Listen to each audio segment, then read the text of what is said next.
28:1, the wicked flee when not pursued. Proverbs 28:1, the wicked flee when not pursued.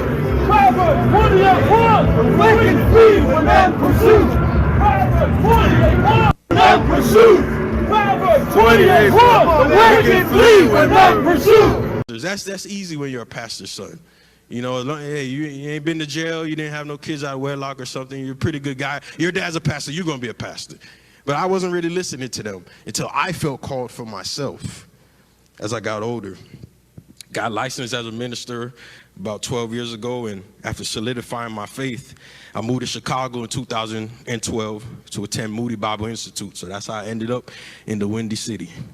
In 2012 to attend Moody Bible Institute. So in 2012 to attend Moody Bible Institute. So in 2012 to attend Moody Bible Institute. I also went to seminary, graduated with my bachelor's 2015, my master's 2017 in pastoral ministry. And I started attending New Life Bridgeport in 2014, became a member and got married in 2015, became an elder in 2017. It's Yahweh strengthens, or may God, or may Yahweh strengthen. Fun fact, I'm going to teach y'all a little Hebrew, right? Fun fact, I'm going to teach y'all a little Hebrew. Fun fact, I'm going to teach y'all a little Hebrew. The way to pronounce Ezekiel in the Hebrew is YAHASHKL. YAHASHKL. Y'all try to say that with me. YAHASHKL. So there's a letter in Hebrew called het. So to get that letter right, you got to just act like you got a lot of phlegm in your throat that you got to get out. YAHASHKL. And Yahweh, he called Israel to proclaim, called Ezekiel, to proclaim a message of uncompromised judgment to unfaithful Israel. Even if you mess up the covenant, even if you're unfaithful, God's going to remain faithful because he's just that great. Ezekiel, he had amazing, elaborate visions from God that are among some of the most vivid visions in all of Scripture. Ezekiel saw extravagant visions such as windstorms and flashing lightning, brilliant lights. And he even has a vision where he saw 4 living creatures, and then he had another vision where he saw fire and a wheel that was full of eyes. It was actually pretty scary. I was like, hey man, I'm glad God is giving Ezekiel these type of visions. I ain't trying to see a wheel with a bunch of eyes in them. Like, what in the world? Jesus said, if you love me, you'll do good in church attendance. If you love me, you'll give to the poor. If you love me, you'll help old people cross the street. No, he didn't say that. He said, if you love me, you'll keep my commandments.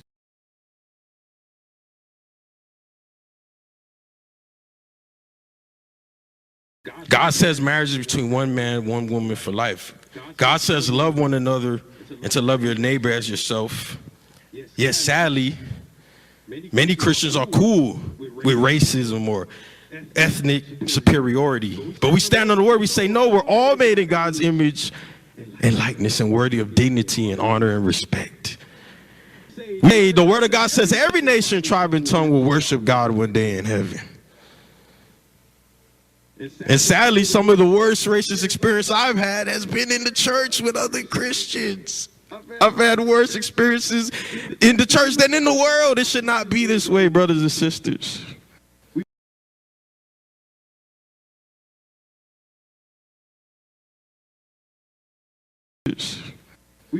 We stand against racism, ethnic discrimination. We call it out. We don't ignore it. We won't be silent, but we also stand on the word. We preach the word, even amongst political division. And I get it. You might like one candidate over the other. That's great. But Jesus is what?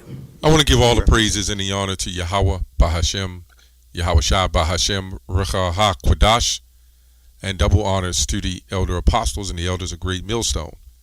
Also a sincere shalom to you other fellow laborers, you followers of the truth, even you few sisters, and shalom to the elect.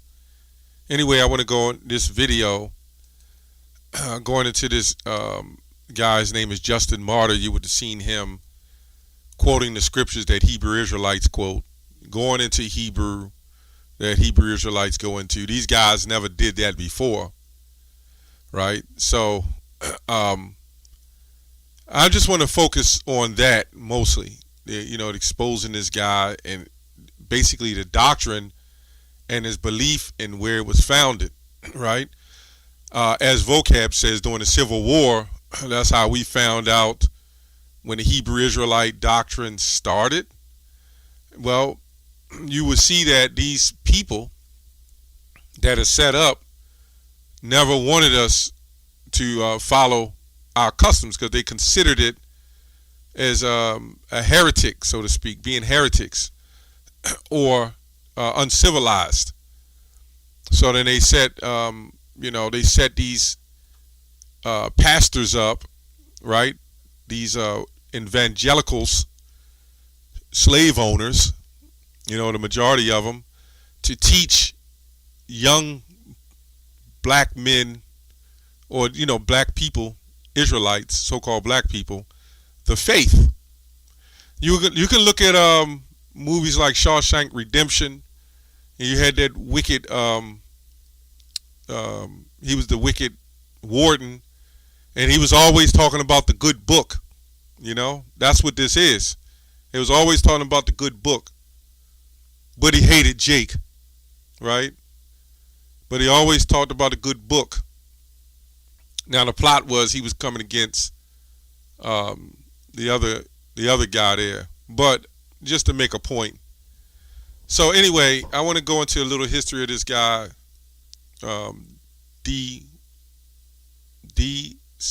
Dwight something Moody. What is his name? Is Dwight L. Moody, right? He was let me see here. Dwight L. Moody was an American evangelist, okay, in 1870, and published Connected Keswickanism. I don't know what that is. Says the Higher Life Movement, also known as Keswick Movement, a Protestant theological tradition within evangelical Christianity that espouses district teaching of doctrines. Okay, whatever we call it. I'm going to just get to the point. This is during the Civil War.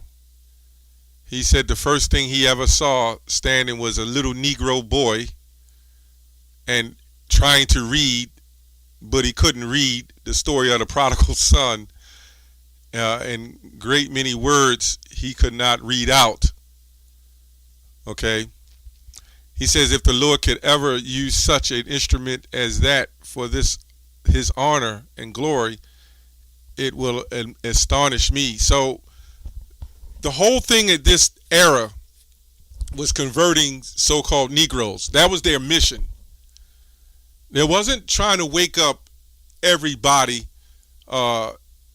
basically in the region or just in the world.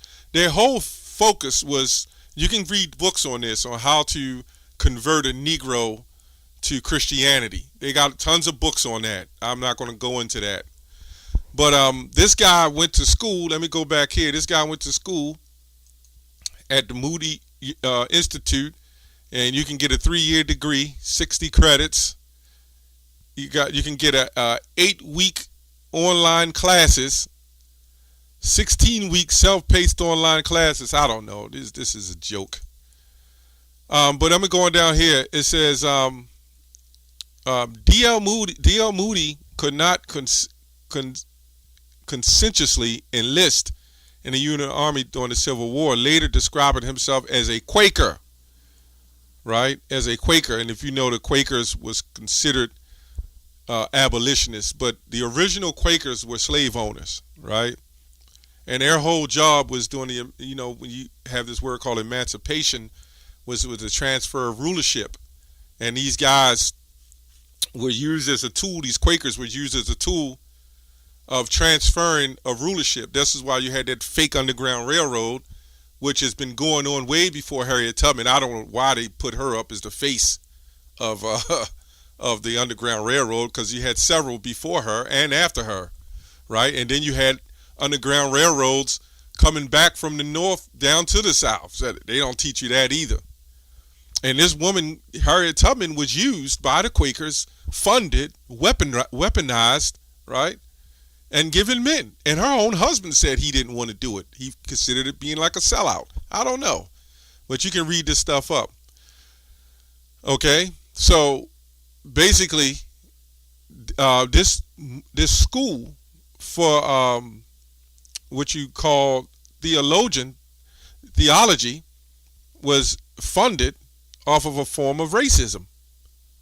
Now, they will do videos and say the Quakers, long after they was abolitionists, they was against racism, and you can go to the stories that make it sound good, but really what it was is just a transfer of rulership. It was money. It was a transfer of rulership. And that's why the slaves in the South were pissed off. Slave owners was pissed off because they wanted to keep their slave. They didn't want them to be free. They were never really free, because what happened is when they abolished so-called slavery, you had a whole bunch of slaves just moping around. You can look this stuff up. They were walking around. They had nowhere to go. You took them from a land and placed them somewhere, stripped them of everything, stripped them of their heritage, and when you broke them, you left them out there. And then they would get locked up for vagrancy laws, right? And then when they would get locked up, they would reinstitute a form of slavery again. So all the Quakers is to help one person, help one slave be more comfortable. And this is why when you go up to the north, you had more well-to-do, uppity Jakes and Tears, right? So this is the root of a lot of that. It says here the Quakers were among the most prominent slave traders during the early days of the country. They were also among the first to denominations to protest slavery, right? So they was not really. Let's read another article here, and then I'll get to the lesson a little more on what he said about every nation. It says here, I'm going to just get to it because Martin Luther King, I just read the story. Martin Luther King was trying to fight, and he says Martin Luther King Jr. and a host of African American Christians protested, boycotted, and fought for the end of the Jim Crow segregation, right? And this guy D.L. Moody and Billy Sunday was never really stepped in to help with that. It says, sadly, very few white evangelicals, including this guy, or fundamentalists, participated in the Southern civil rights cause. Many white fundamentalists branded Dr. King and civil rights movement a communistic white evangelical communistic. White evangelicals continued to focus upon saving souls for heaven. Evangelicals dispensationalists felt that Dr. King was simply wasting his time and was rearranging deck chairs on the Titanic, right? Dispensationalists could have created the I Have a Dream speech, which Dr. Dream stated his hope that one day his children might play together with white children, right? And the thing about it, the whole part of Martin Luther King and all this, it really comes from the elites, but that was all a form of the abolitionists, right? We want to abolish slavery and bring all blacks and whites together. Why? Because this is what you see today. So the people of that, they're claiming to be chosen, or those elites can separate themselves. See, you Southern Idumeans was just used to break slaves and make them to conform to this world. Once that was done, there was no need for that again, you know? So Martin Luther King would have been right along with the abolitionists, the Quakers, right? Same thing. And see, they don't tell you in the history that just because slavery ended, you were still treated like trash. Even today. Even all that time. You could look, if you're free from slavery, then according to this slavery, you wouldn't be having to do this, right? You wouldn't have all this racism going on. Christianity today expressed a very lukewarm and cautious response to Dr. King's efforts. Billy Graham, who was invited but didn't attend the 1963 March on Washington, said, "Only when Christ comes again will little white children of Alabama walk hand in hand with little black children." Right? This is what Billy Graham said. So all these guys are linked to this racist Christianity, man. Graham's view wasn't meant to be harsh or bigoted, but simply what most white evangelicals perceived to be realistic. Right? So you had the black churches, you had the white churches. Then the white churches, even though they converted us, right, forced Israelites to follow white Jesus, plantationism, Christianism, right? Even though we were bombed and destroyed, even though they built those churches and we converted, these people still bombed and set fire bombs on the churches. But where was D.L. Moody and the Quakers? None of them came down there to help Jake, man. Anyway, and there might have been a few that tried, but they wasn't fighting to end it, as they say. Anyway, Mark 12:29, because this guy, he doesn't understand the scriptures, right? He doesn't understand the scriptures. He doesn't understand the Bible, man. You know, the commandments is for everybody. Mark 12:29, and Jesus answered him, "The first of all commandments is, Hear, O Israel, the Lord our God is one Lord. And thou shalt love the Lord with all thine heart, and with all thy soul, with all thy mind, and with all thy strength." This is the first commandment. Remember, it says, "Hear, O Israel," right? And the second is like, namely this, "Thou shalt love thy neighbor as thyself," right? Who's that neighbor? Here we go again. "Hear, O Israel." That's talking about the Israelites. There's none other commandment greater than these. That's why John 11:49 said, "He shall die for his people." I mean, this nation. Right? Acts 5:29 as well. Let's go to Revelation 7:9 that he quoted. See, all that theological seminary madness, that was all set up off of converting so-called Israelites, so-called black people, to follow white Christianity. And over time, our people fought to continue to fight for Christianity, because you know what happens when you're taken. You'll start siding with the oppressor and become adopted to what he believes, and all it takes is the money. You know, a few so-called blacks, you know, get a little extra dollars, a little financial assistance. This guy Richard Humphreys of the HBCU, he was also a Quaker, right? He was also a Quaker. So these Quakers, what they was doing is setting up theological schools. They were setting up colleges to retrain black people, right? Israelites, Native Americans, to follow the doctrines and the customs of Babylon. They had Christmas parties and Easter egg hunts. This is no lie. You can look this stuff up. Revelation 7:9, "After this I beheld, and lo, a great multitude which no man could number, of all nations and kindreds and peoples and tongues, stood before the throne, before the Lamb, clothed in white robes and palms in their hands." So we look up this word nations, is G 1484. It means a multitude associated living together, a multitude of individuals of the same nature or genus, right? That's why it's so many different definitions here, because nations can mean a lot of things. They're proving that. 1A,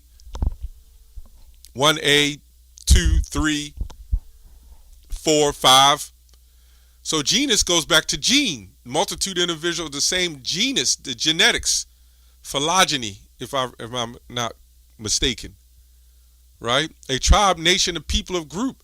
In the Old Testament, foreign nations not worshiping the true God, pagan Gentiles. Paul uses the term for Gentile Christians.